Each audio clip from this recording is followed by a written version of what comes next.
আসসালামু আলাইকুম। Hello viewers, আশা করছি সবাই ভালো আছেন।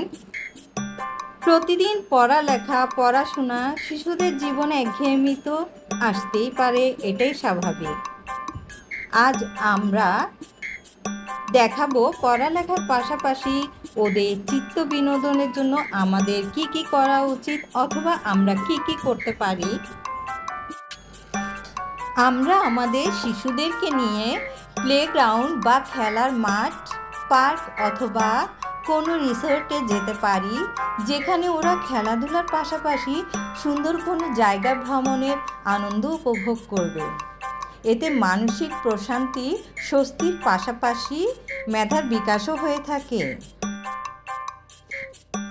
খেলাধুলা হলো এক্সারসাইজ বা শরীরচর্চার অত্যাবশ্যকীয় অংশ। তবে সব এলাকায় খেলার মাঠ নাও থাকতে পারে। সেক্ষেত্রে আমরা অভিভাবকরা আমাদের শিশুদেরকে কিছু সময় দূরে হলেও কোনো প্লেগ্রাউন্ডে নিয়ে তাদেরকে সময় দিতে পারি। কোনোভাবেই ভোলা উচিত না, আজকের শিশুরাই জাতির মেরুদণ্ড, আগামী এবং দেশের ভবিষ্যৎ। সমাজের সবার আর্থিক অবস্থা সমাজের সকলের আর্থিক অবস্থা একরকম হয় না। তাই স্থানীয় প্রশাসনের কাজ হলো সমাজের নিম্নবিত্ত ও নিম্ন মধ্যবিত্ত পরিবারের শিশুরা যেন স্বল্প খরচে খেলাধুলা সুযোগ পায় এবং পার্ক বা রিসর্টে যাবারও সুযোগ পায়, সেদিকে যথাসাধ্য নজর দেওয়া।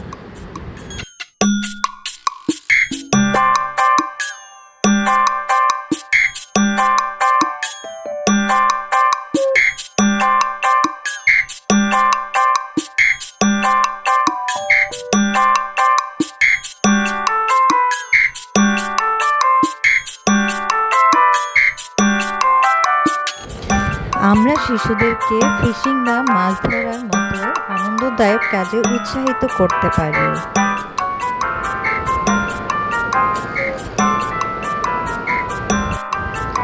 অবসর সময়ে শিশুদেরকে আমরা ড্রয়িং করার কাজে উৎসাহিত করতে পারি।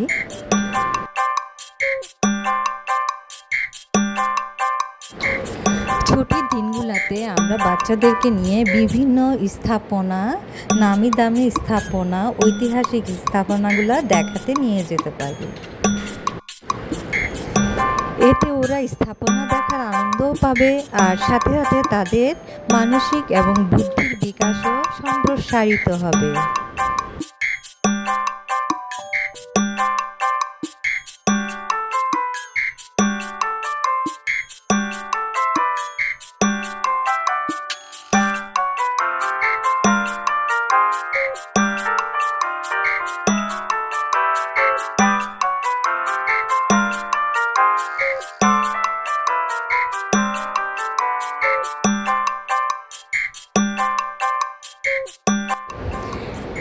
শিশু পার্ক শিশুদের খুবই পছন্দের একটি জায়গা এবং শিশু পার্কে যেতে শিশুরা খুবই আনন্দ অনুভব করে।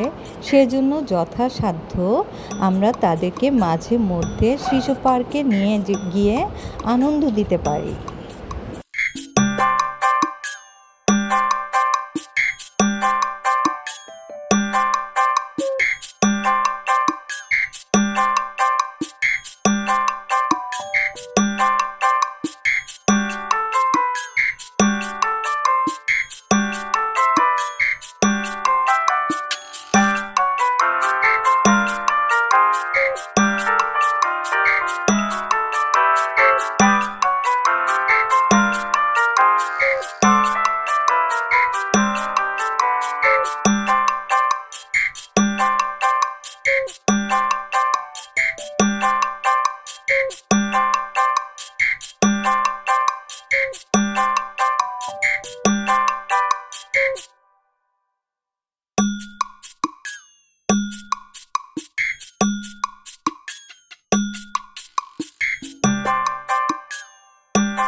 এছাড়া মাঝে মধ্যে তাদেরকে বাগানে বা রিসর্টে নিয়ে বিভিন্ন গাছপালা ও ফুল সম্পর্কে ধারণা দিতে পারি। এতেও তাদের মানসিক বিকাশ হবে। এছাড়া বিভিন্ন প্রাকৃতিক সৌন্দর্য সম্মিলিত এলাকাগুলোতে তাদেরকে ঘোরাতে পারি।